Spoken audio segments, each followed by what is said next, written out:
شہدائے وطن کو سلام۔ پاک سرزمین کی مٹی میں انگنت شہداء کا خون شامل ہے۔ پاکستان قوم شہداء کی مقروض ہے اور شہداء کی قربانی کی بدولت ہی آج پاکستان محفوظ ہے۔ مزید اپڈیٹ کریں تو آپ کو بتائیں کیپٹن باسط علی شہید بھی ان شہداء میں شامل ہیں جنہوں نے اپنی جان وطن عزیز کے ناموس کی دفاع میں قربان کر دی۔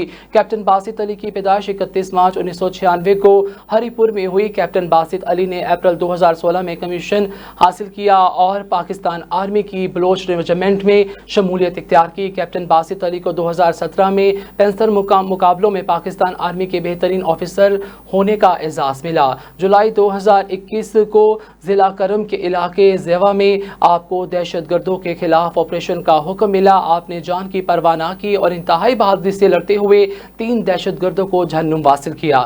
دشمن سے شدید فائرنگ کے تبادلے کے دوران کیپٹن باسط علی دشمن کی گولیوں کا نشانہ بن گئے اور جام شہادت نوش کیا۔ آج کیپٹن باسط علی خان شہید کی پیدائش کا دن ہے۔ کیپٹن باسط کی قربانی ہمارے آنے والی نسلوں کے لیے مشعل راہ ہیں۔